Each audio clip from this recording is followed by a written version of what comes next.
Beni bersama teman-temannya sudah sampai di pantai. Bu guru bersama siswa bercengkrama. Jadi Beni bersama teman-temannya sedang berwisata di pantai. Nah, kalian bisa lihat Beni dan teman-temannya sedang bermain layang-layang. Ada percakapan antara bu guru dan Beni serta teman-temannya. Anak-anak, kita sekarang sudah di lingkungan pantai. Bagaimana perasaan kalian? Tanya bu guru. Lalu Beni menjawab, kami sangat senang, Bu. Sekarang silahkan bermain dulu, tetapi tidak boleh jauh-jauh. Paham anak-anak? Kata bu guru. Paham, Bu, jawab para siswa. Bu, saya ingin bermain layang-layang, kata Beni. Lalu bu guru, boleh Beni? Kalau kami ingin menulis-nulis di pasir, Bu, kata Lani. Silahkan, tetapi ingat, jangan terlalu dekat dengan tepi pantai ya. Siswa bersama-sama menjawab, baik Bu. Sebelum bermain, Ibu mau bertanya, benda apa saja yang ada di pantai? Tanya bu guru. Lalu Dayu menjawab adik-adik, ada kapal, pancingan, keranjang ikan, jaring, pelampung, dan sampan, Bu. Lalu Mei menjawab, ada pasir, batu, air, dan kerang, Bu. Udin juga menjawab, balon dan layang-layang, Bu. Bu guru berkata, pintar anak-anak ibu semua. Beri tepuk tangan untuk kita semuanya. Nah, ini adalah percakapan antara bu guru dengan Beni serta teman-teman satu kelasnya. Mari kita jawab pertanyaan berikut sesuai isi teks percakapan tadi. Bagaimana perasaan siswa ketika sampai di pantai? Ya, mereka merasa senang. Siapa yang ingin bermain layang-layang? Ya, Beni yang ingin bermain layang-layang. Apa yang ingin dilakukan Lani? Ya, Lani ingin menulis-nulis di pasir pantai. Apa yang ditanyakan bu guru kepada siswa? Ya, bu guru bertanya benda apa saja yang ada di pantai. Apa saja benda yang ada di pantai? Nah, tadi ada balon, ada sampan, ada layang-layang, ada bola mungkin ya. Kalau di pantai ya biasanya anak-anak bermain bola dan lain sebagainya.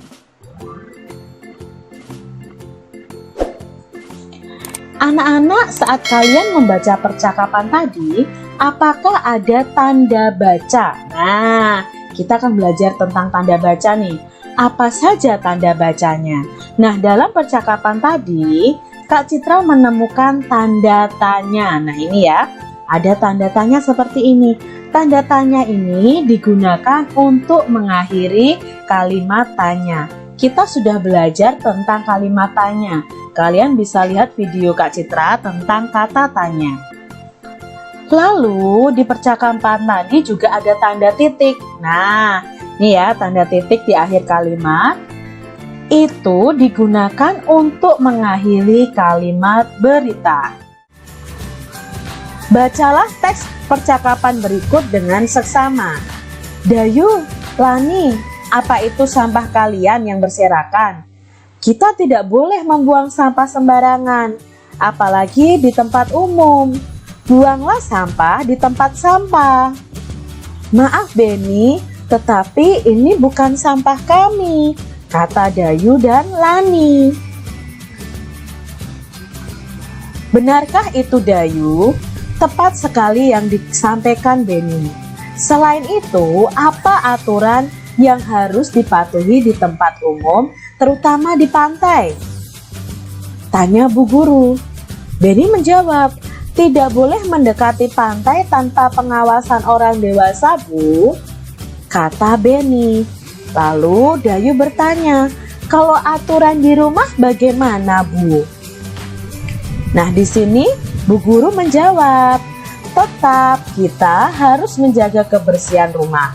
Sampah dimasukkan ke dalam tong sampah. Dimanapun kita berada, sampah harus dimasukkan ke dalam tong sampah. Bagaimana kalau kita praktekkan membersihkan pantai dan membuang sampah di tempat sampah?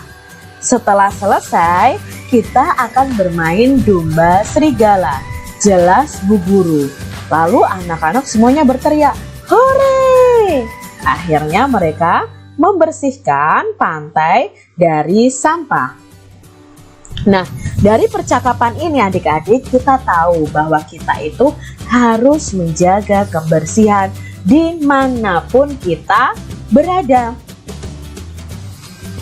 Saat kita membuang sampah, hendaknya kita buang di tong sampah. Bukan kita buang sembarangan, itu bisa menyebabkan banjir, lalu selokan tersumbat, bisa menjadi sarang penyakit ya. Adik-adik jangan sampai buang sampah sembarangan. Di tempat umum juga terdapat aturan. Kita harus menaati peraturan yang berlaku. Di tempat wisata juga ada aturannya adik-adik. Aturan di tempat wisata itu bermanfaat untuk menjaga keselamatan dan kenyamanan semua pengunjung. Jadi aturan itu bermanfaat sekali adik-adik. Contoh aturan yang terdapat di tempat wisata. Yang pertama, menjaga kebersihan dengan tidak membuang sampah sembarangan atau tidak boleh mencoret-coret fasilitas tempat sampah. Menjaga barang pribadi yang kita bawa saat berwisata. Mengantri saat membeli tiket atau karcis adik-adik. Itu salah satu aturan juga. Tidak merusak fasilitas wisata yang disediakan.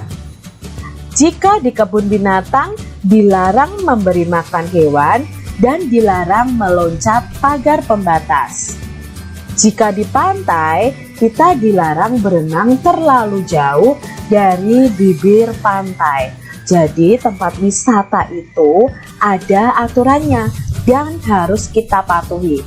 Contohnya jika di kebun binatang ada pagar pembatas, kita tidak boleh melompati pagar pembatas itu karena itu akan berbahaya bagi diri kita.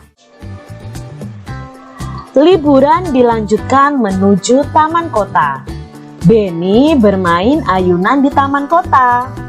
Apa yang sedang mereka lakukan pada gambar di bawah ini?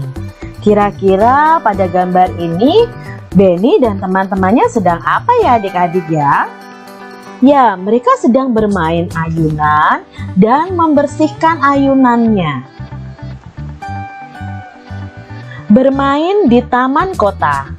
Liburan dilanjutkan menuju taman kota. Di taman kota sangat banyak permainan. Salah satunya ayunan.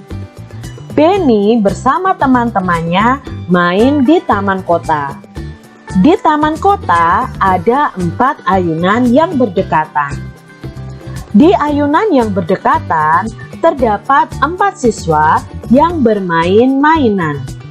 Dari kanan ke kiri ada Lani, Siti, Benny, dan Udin yang duduk di ayunan. Di belakang Lani berdiri Dayu untuk mengayunkan. Di belakang Siti berdiri Mei untuk mengayunkan. Di belakang Benny berdiri Edo untuk mengayunkan. Di belakang Udin berdiri teman-teman laki-laki lainnya untuk mengayunkan. Mereka bermain ayunan dengan hati-hati. Teman yang berada di belakang mendorong ayunan dengan perlahan. Setelah beberapa menit dari waktu yang telah ditentukan, mereka bergantian bermain ayunan. Ini adalah cerita tentang Benny yang bermain di taman kota.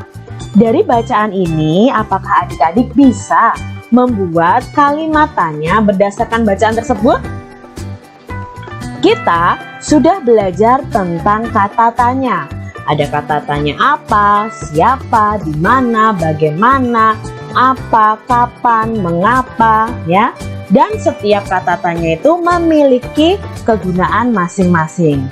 Kak Citra akan memberi contoh kalimat tanya berdasarkan bacaan ini. Di mana Benny dan teman-temannya bermain ayunan? Ayo, di mana adik-adik? Iya, di taman kota. Itu kalimat tanya yang pertama. Kalimat tanya yang kedua nih. Siapa yang berdiri di belakang Lani? Ya, yang berdiri di belakang Lani adalah Dayu. Adik-adik bisa membuat kalimat tanya lain berdasarkan bacaan tersebut. Nah, di sini ada pertanyaan yang akan kita jawab bersama-sama. Apa yang sedang dilakukan Benny? Ya, Benny dan teman-temannya sedang bermain di taman kota. Siapa yang duduk di ayunan paling kanan? Ayo, tadi dalam bacaan tadi siapa yang duduk paling kanan? Ya, ada Lani. Lalu pertanyaan yang ketiga, siapa yang duduk di ayunan paling kiri? Nah, siapa yang duduk di ayunan paling kiri? Ya, yang duduk di paling kiri adalah Udin. Lalu pertanyaan yang keempat, siapa yang mengayunkan ayunan Benny? Ayo, siapa yang mengayunkan ayunan Benny? Ya, yang mengayunkan ayunan Benny adalah Edo. Pertanyaan yang kelima, siapa yang mengayunkan ayunan Siti? Nah, siapa yang mengayunkan ayunan Siti? Ya, yang mengayunkan ayunan Siti adalah Mei. Nah, itu tadi pertanyaan berdasarkan isi teks bermain di taman kota. Kita akan cari tahu makna kata dari kata yang ada dalam bacaan tadi.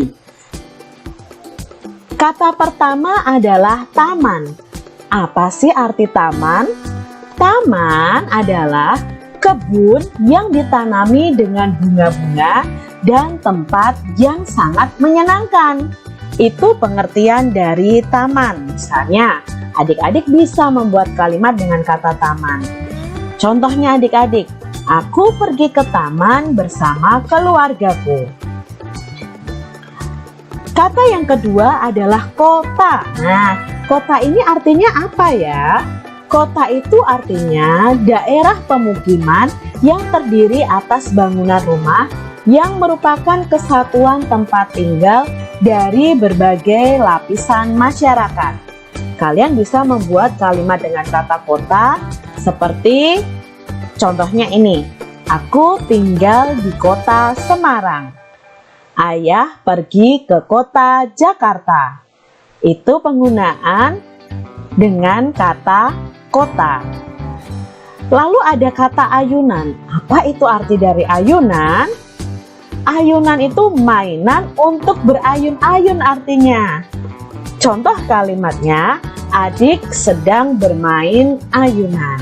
Nah, itu tadi 3 kata yang harus kita ketahui arti atau maknanya.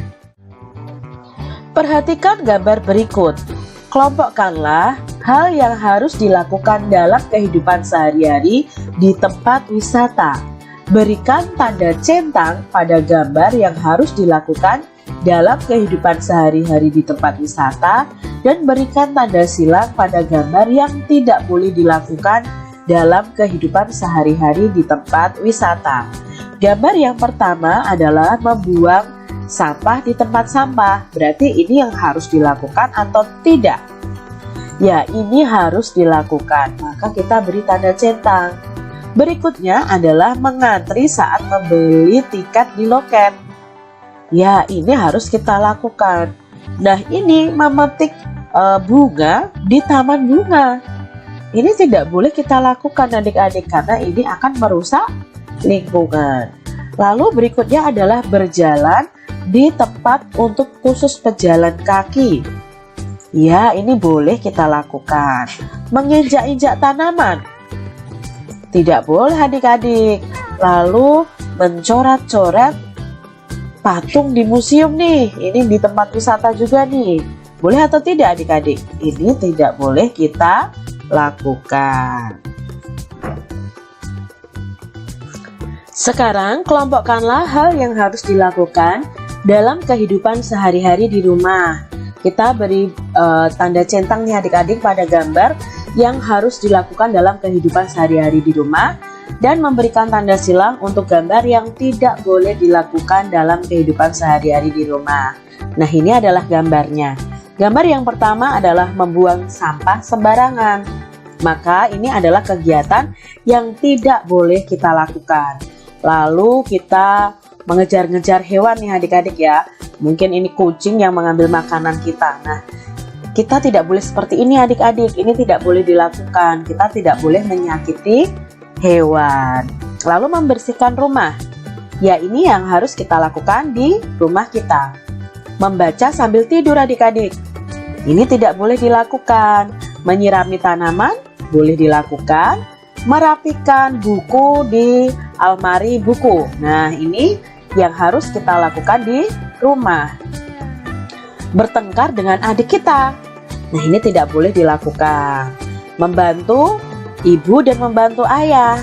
Ini harus dilakukan. Itu adalah kegiatan yang boleh dilakukan dan yang tidak boleh dilakukan dalam kehidupan sehari-hari di rumah. Kunjungan terakhir menuju kebun binatang. Benny bersama teman sekelasnya membeli tiket. Ia ikut antrian yang panjang. Benny ingin menunggangi gajah. Nah, di sini Benny dan teman-temannya pergi ke kebun binatang. Benny ingin naik gajah adik-adik. Menunggangi gajah. Di kebun binatang Ragunan, Benny ingin menunggangi gajah. Ia bersama guru dan teman lainnya membayar sewa naik gajah. Mereka dipandu oleh pemandu di kebun binatang, khususnya yang bertugas mengurus gajah. Benny berhati-hati menaiki gajah.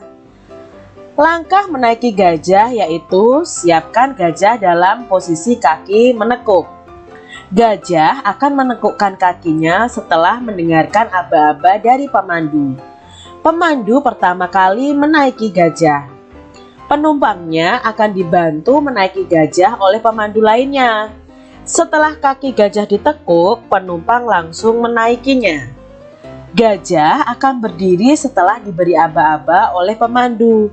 Caranya dengan menepuk kaki pemandu itu sendiri ke badan gajah. Gajah mengangkat kakinya tanpa merundukkan badan.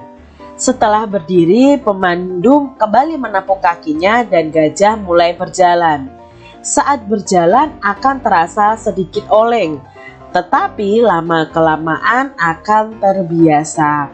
Nah, ini adalah cerita Benny yang menunggangi gajah dan langkah-langkah bagaimana menaiki gajah. Pernahkah adik-adik pergi ke kebun binatang? Atau pernahkah kalian menunggangi gajah adik-adik? Bagaimana rasanya ketika kalian yang sudah pernah menaiki gajah? Apakah kalian merasa takut? Atau kalian merasa senang adik-adik? Nah, Kak Citra berharap kalian merasa senang ya bisa menunggangi gajah. Kita akan belajar mengetahui makna kata dari bacaan tadi. Nah, dalam bacaan tadi ada beberapa kata yang akan kita ketahui maknanya dan ada beberapa kata lain yang di luar dari bacaan tadi. Nah, di sini Kak Citra mempunyai kata menunggangi. Menunggangi itu artinya sama dengan menaiki. Lalu ada kata sewa. Sewa itu artinya meminjam sesuatu. Pemandu. Nah, pemandu itu adalah orang yang memandu atau memimpin. Tadi pemandu gajah berarti orang yang memandu atau memimpin gajah. Menekuk. Menekuk itu melipat benda. Kalau menekuk kaki berarti kita melipat kaki kita. Aba-aba itu artinya kata perintah dalam baris berbaris atau gerak badan. Ada kata tradisional. Tradisional itu artinya menurut kebiasaan atau adat.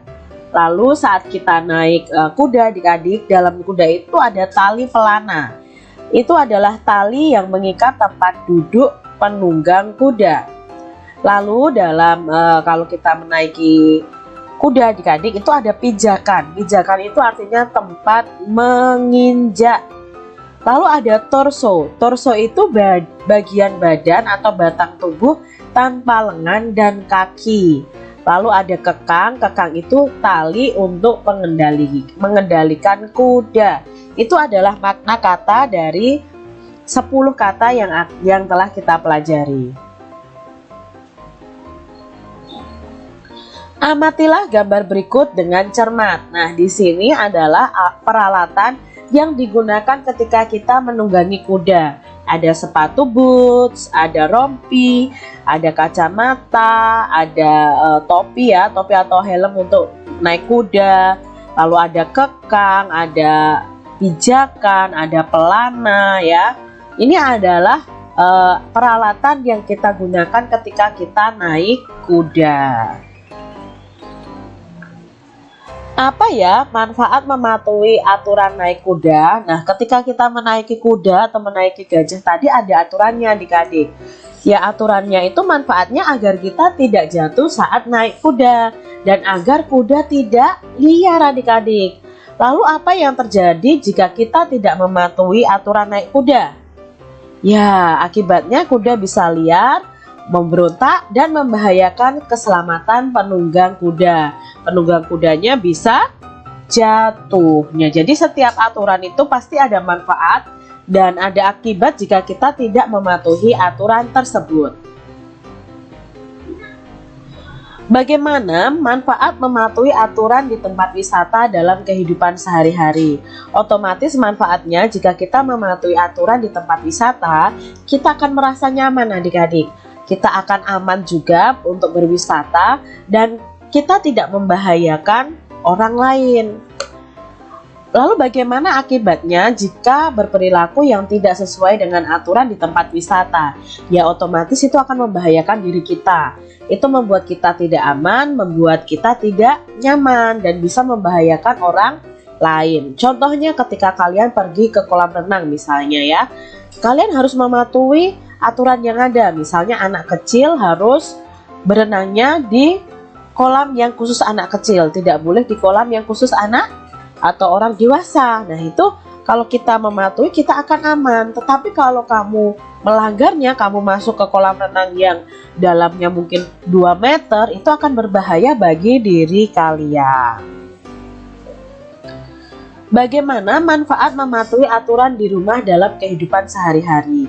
Tentu di rumah adik-adik semuanya ada aturan. Nah, jika aturan itu kita patuhi, maka manfaatnya ya 1. Membuat keluarga kita nyaman dan aman. Rumah kita tertata dengan rapi. Rumah kita akan teratur adik-adik. Kehidupan kita juga akan teratur dan disiplin. Itu adalah manfaat mematuhi aturan di rumah.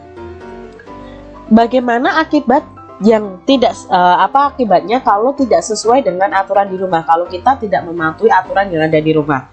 Nah, adik-adik akibatnya ya kita akan merasa tidak nyaman dan aman di rumah kita. Rumah kita akan berantakan, rumah kita tidak menjadi teratur. Itu akibat kalau di rumah kita sendiri kita tidak mematuhi aturan yang ada.